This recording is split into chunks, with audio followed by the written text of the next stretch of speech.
Little storyteller. Nibbles the hamster had a big idea. He wanted to fly. He imagined floating high above his cozy home, looking down at the sunflower seeds and juicy berries. First, Nibbles needed a basket. He gathered soft, white fluff from his bedding. He patted it and shaped it into a tiny, round basket, just big enough for him. Next, Nibbles found a light, crinkly plastic shopping bag. It was big and see-through. "This will be my balloon," he squeaked happily. Now, how to make it float. Nibbles carefully took out a small birthday candle his human had left on the table. He knew grown-ups used heat to make big balloons fly. Just then, his friend Rosie the gerbil hopped over.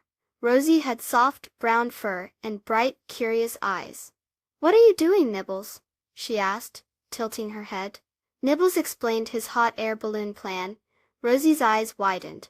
"Wow! Can I help?" she asked, excitedly.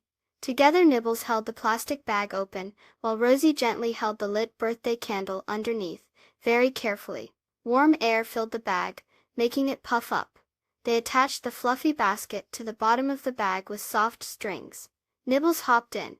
The balloon wobbled a little, but it floated up, just a tiny bit. Nibbles giggled. "We did it, Rosie," he called down.